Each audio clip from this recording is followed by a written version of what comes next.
Ravi de vous retrouver pour cette session d'information Sud Télévision. Les titres: la Commission électorale nationale autonome Sénat a ouvert tous ses postes pour le dépôt des dossiers de candidature dans le cadre des élections législatives 2019.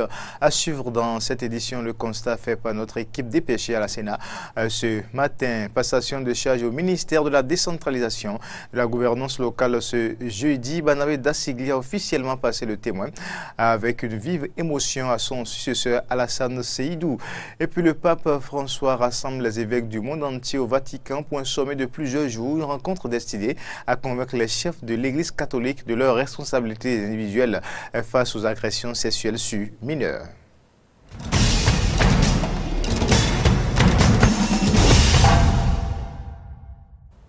C'est le journal Sud Télévision. Merci de nous rejoindre. La Commission électorale nationale autonome du Sénat a ouvert tous ses postes pour le dépôt des dossiers de candidature dans le cadre des élections législatives 2019. Ce jeudi 21 février, le ministre de la Justice est allé faire le constat de l'effectivité de l'ouverture et de la mise en place des agents chargés de réceptionner les dossiers. La vice-présidente de la Sénat a profité de l'occasion pour expliquer le déroulement du dépôt des dossiers. On les écoute au micro de Aristide Setti et Damien Pedro. Depuis ce matin, 8 heures, nous sommes en place. Vous avez vu le dispositif que nous avons installé. Il y a la salle, il y a le nécessaire justement pour recevoir les mandataires qui viendront, ou du moins qui doivent commencer par venir depuis ce matin. Nous les attendons. Nos collaborateurs, nos cadres sont déjà installés avec tout le matériel qu'il faut pour recevoir justement les dossiers de déclaration de candidature. Ma démarche s'inscrit dans une logique institutionnelle, celle des bonnes relations entre le gouvernement et les institutions de la République, et ensuite celle des bonnes relations que mon département ministériel entretient avec la Sénat. Je suis donc venu prendre langue avec les responsables de la Sénat pour m'enquérir auprès d'eux de la bonne préparation dont j'avais entendu parler des élections législatives à venir. Passation de charge au ministère de la décentralisation de la gouvernance locale ce jeudi 21 février 2019. Barnabé Dassigli a officiellement passé le témoin avec une vive émotion à son successeur Alassane Seydou, ceci en présence des directeurs techniques et centraux du ministère, des préfets, des élus, parents et amis. Nous invitons à présent à suivre les ministres sortants et entrants. Ils sont au micro de Aristide Setti et Damien Pedro.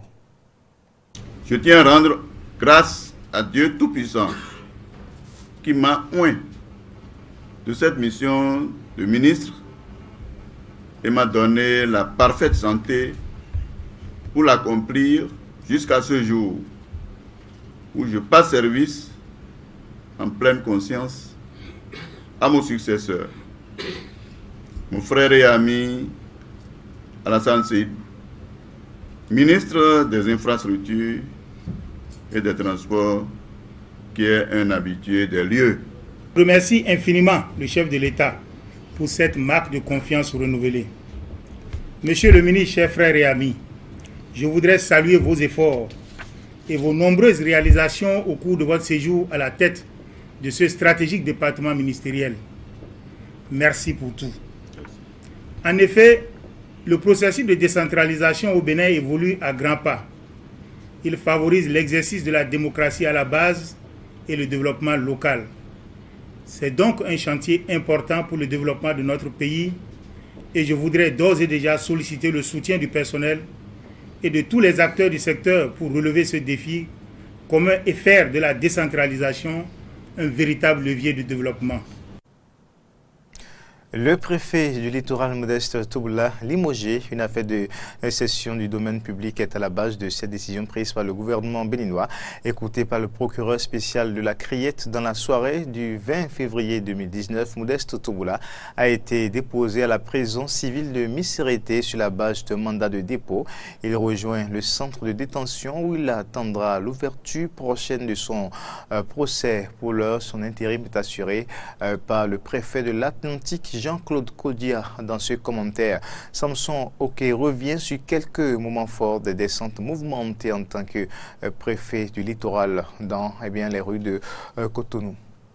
Fin de mission pour Modeste Toboula à la tête de la préfecture du littoral. Nommé le 22 juin 2016 comme préfet du plus dense département dans les opérations irrégulières de lotissement et de transactions économiques du Bénin, Toboula s'est montré le plus zélé, que dis-je, l'un des plus engagés des promus du gouvernement de Patrice Talon. Modeste Toboula, puisque c'est de lui qu'il s'agit, reste peu modeste selon l'opinion populaire pour s'être révélé aux Cotonois comme le réformateur le plus visible des 12 préfets que compte le Bénin. Cela s'est justifié par ses descentes inopinées sur le terrain dans le cadre de l'opération dite de libération des espaces publics illégalement occupés. Des descentes au cours desquelles le tout-puissant numéro 1 de Cotonou détruisait tout sur son passage avec fougue. Boutiques, hangars, cabanes, bref, rien ne résistait au passage de Toboula. Le vendredi, effectivement, l'équipe de la préfecture est passée, cassée.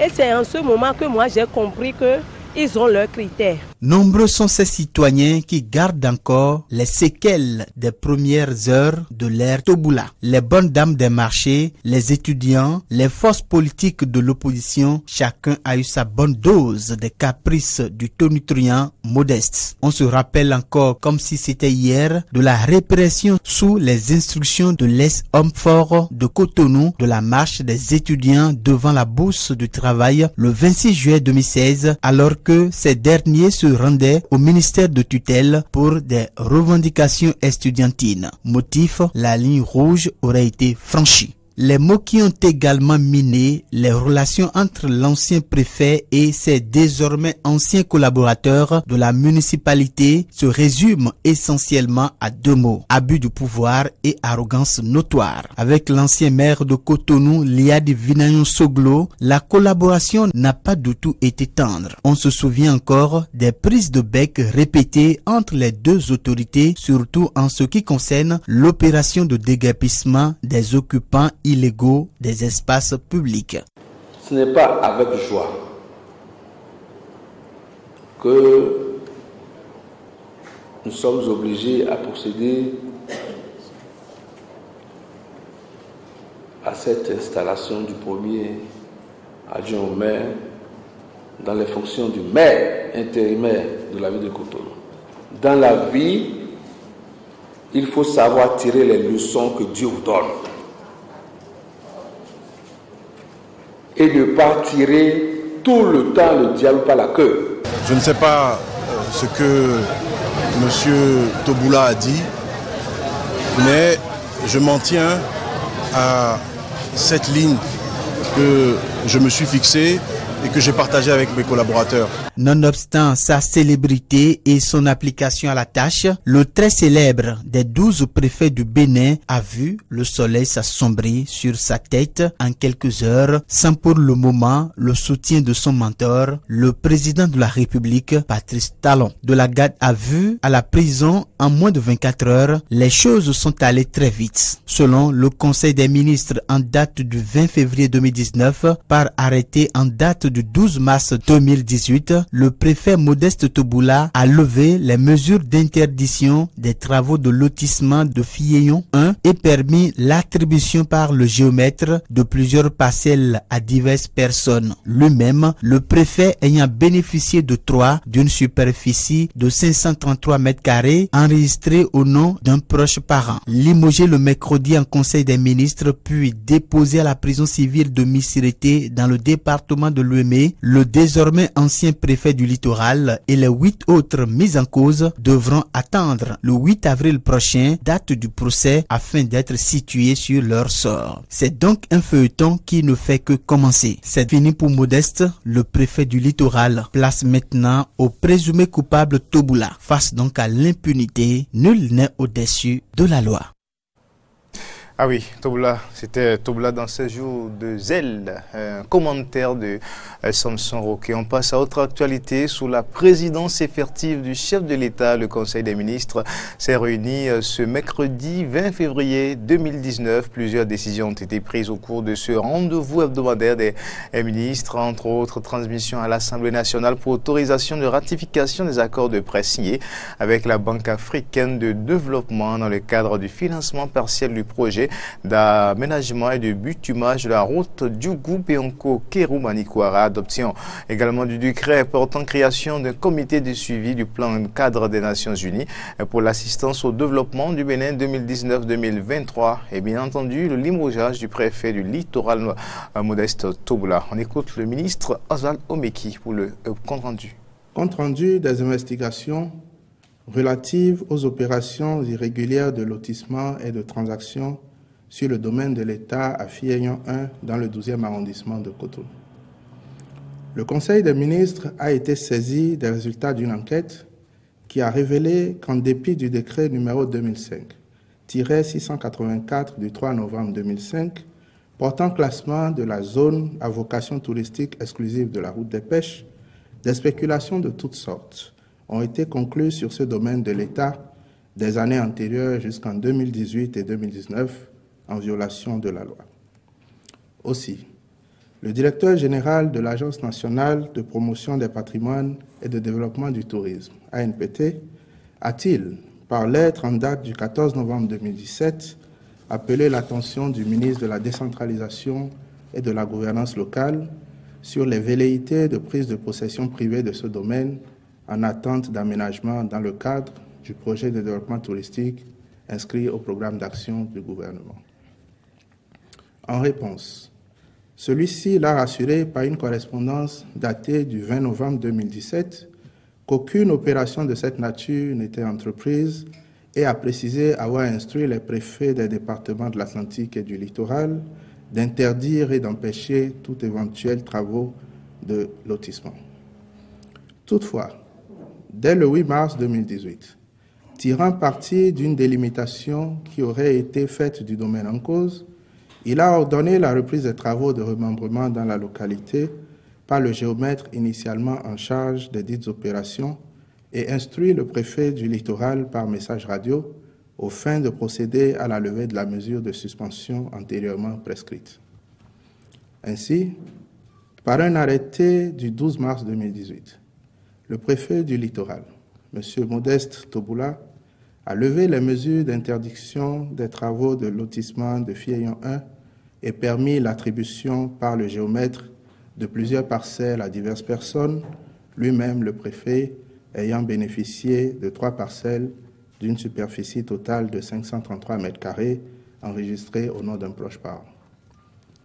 Il est à signaler qu'au cœur de ces opérations irrégulières de lotissement et de transactions se trouve le nommé Clément Dari, anciennement secrétaire permanent de la Commission nationale des affaires domaniales au ministère en charge de la décentralisation. L'intéressé est en réalité le promoteur du cabinet de géomètres qui a commencé les travaux d'état des lieux suspendus en 2001 dans la zone et en a repris les rênes une fois admis à faire valoir ses droits à la retraite. C'est à ce titre que les opérations de lotissement du domaine lui ont été confiées. Prenant acte de ce compte-rendu, le Conseil des ministres a décidé de relever de ses fonctions le préfet du département du littoral, M. Modeste Toboula, et de confier son intérim jusqu'à nouvel ordre à M. Jean-Claude Kodja, préfet du département de l'Atlantique. Le ministre de la Justice et de la Législation est instruit de veiller à la poursuite des investigations et d'en rendre compte au Conseil des ministres. La communauté internationale a célébré 20 février la journée de la justice sociale, une journée initiée par les Nations Unies et qui a pour objectif de corriger les inégalités constatées dans le monde. Le thème choisi cette année, ni paix ni développement sans justice sociale. Suivant à cet effet Cyriaque Orsou, juriste, il fait ici un état des lieux de la justice sociale au Bénin.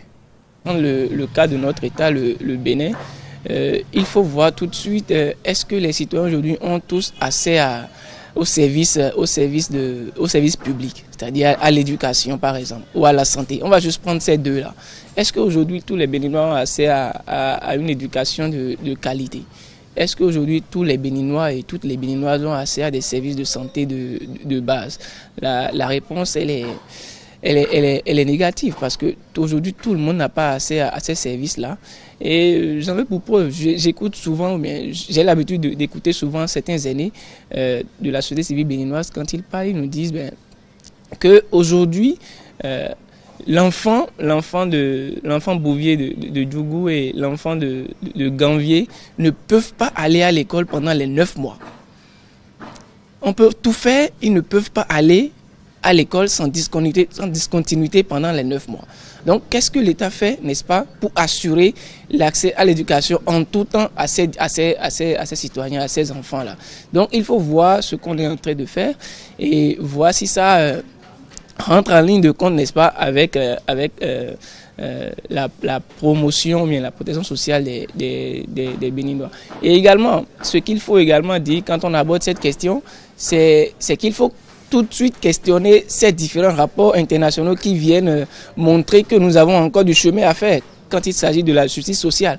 J'en veux pour preuve le dernier rapport, l'indice de perception de la corruption. Vous voyez, on nous place très loin derrière, on est 85e sur 182 États.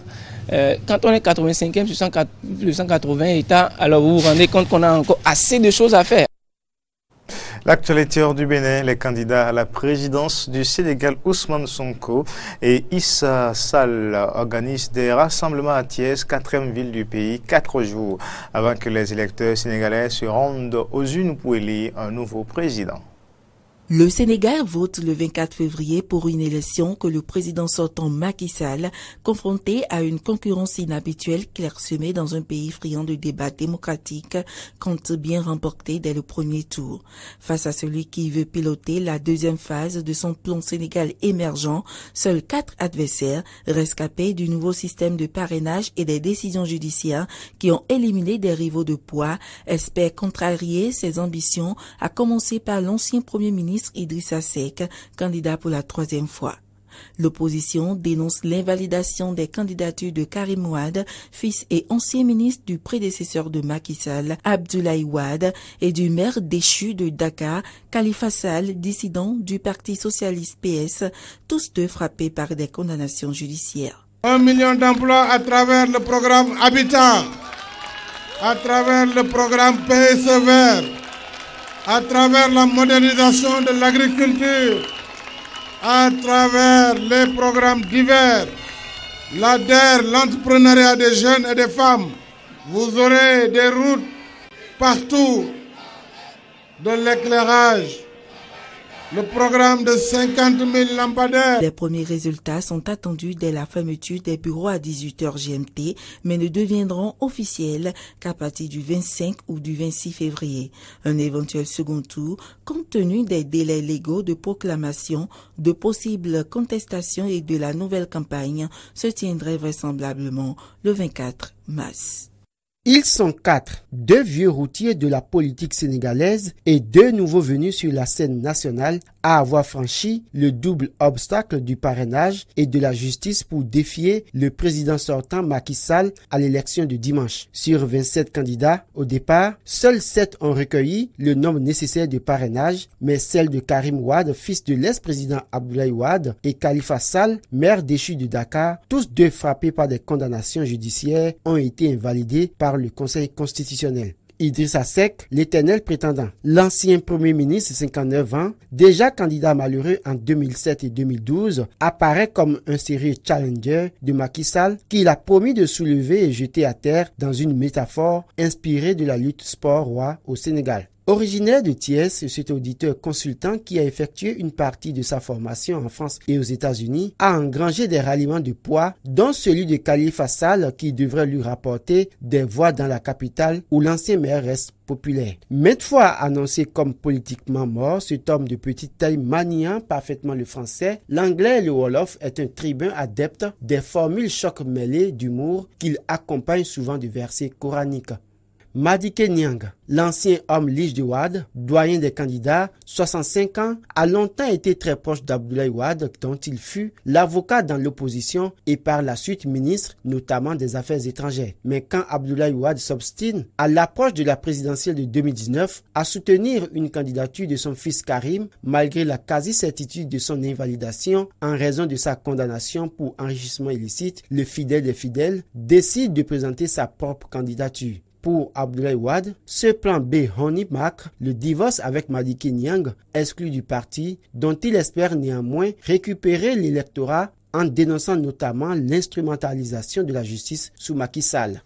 Ousmane Sonko, l'imprécateur, à 44 ans, ancien inspecteur des impôts radié en 2016, après avoir dénoncé l'opacité de certains contrats publics et les privilèges indus selon lui de la classe politique, est le troublion anti-système de cette campagne qu'il a vu acquérir une stature nationale. Son credo, mêlant patriotisme économique et dénonciation de la malgouvernance, séduit dans la jeunesse. Mais d'autres lui reprochent son manque d'expérience et des déclarations fracassantes, comme lorsqu'il avait jugé que les présidents successifs du Sénégal, depuis l'indépendance, auraient mérité le peloton d'exécution pour avoir, selon lui, dilapidé les ressources du pays. Sans complexe vis-à-vis des Français ou des Américains, ce musulman à la pratique stricte, parfois accusé d'une trop grande proximité avec les salafistes, prône une sortie du franc CFA responsable et intelligente. Issa Sall, l'invité surprise. À 63 ans, l'informaticien et universitaire Issa Sall, proche du mouvement religieux des Moustachidines, issu de la confrérie Tidiane, a surpris en parvenant à recueillir le nombre de parrainages requis, contrairement à des prétendants de notoriété supérieure. Élu lui aussi député en 2017, il se présente sous la bannière verte et blanche du Parti de l'Unité et du Rassemblement Pur, auteur d'une percée remarquée aux dernières législatives. Originaire de Tataguine, formé à Dakar et docteur de l'université George Washington aux États-Unis, Issa Sall a travaillé dans le privé pour l'administration sénégalaise et l'ONU, avant de fonder en 1998 à Dakar l'université du Sahel, université privée qu'il dirige toujours. Et puis le pape François a rassemblé des évêques du monde entier au Vatican pour un sommet de plusieurs jours. Une rencontre destinée à convaincre les chefs de l'Église catholique de leur responsabilité individuelle face aux agressions sexuelles sur mineurs. Le pape François a réclamé des mesures concrètes et efficaces au début jeudi d'un sommet de plusieurs jours au Vatican destiné à convaincre les chefs de l'Église catholique dans le monde de leur responsabilité individuelle face aux agressions sexuelles sur mineurs dont les victimes en colère réclament un électrochoc. Le peuple de Dieu nous regarde et attend de nous non pas de simples et évidentes condamnations, mais de préparer des mesures concrètes et efficaces, a dit le souverain pontife en donnant le coup d'envoi de ce sommet de 3 jours et demi. Il faut du concret, a-t-il martelé en s'écartant d'un test préparé à l'avance. Face au fléau des agressions sexuelles perpétrées par des hommes d'église à l'encontre de mineurs, il a demandé aux 190 participants d'entendre le cri des petits qui demandent justice. L'église, dont la crédibilité a été sévèrement entachée en 2018 par la révélation de nouveaux scandales à grande échelle au Chili, aux États-Unis ou en Allemagne, c'est qu'elle doit agir au risque de couler. La réunion vise à réveiller les consciences dans les rangs de l'église avec une méthode collégiale, éducative, faite de discours, de petits groupes linguistiques de travail, entrecoupés de prières, mais aussi de témoignages de victimes du clergé. Mieux éduqués et sensibilisés, les 114 présidents des épiscopats, venus de tous les continents, devraient rentrer chez eux avec des idées claires à transmettre à leur tour aux évêques et prêtres, juge le pape François, qui sait que certains épiscopats, notamment en Asie et en Afrique, sont encore dans un profond déni sur les violences faites aux mineurs. Jeudi, le pape François leur a demandé de discuter ensemble de manière synodale, sincère et approfondie sur la façon d'affronter ce mal qui afflige l'Église et l'humanité, distribuant des lignes guides orientant les débats. Le pape conclura les travaux de ce sommet inédit par un discours dimanche très attendu. Et c'est sur ces images que nous bouclons cette édition. Mesdames, Messieurs, merci de l'avoir suivi. Au revoir et à très bientôt.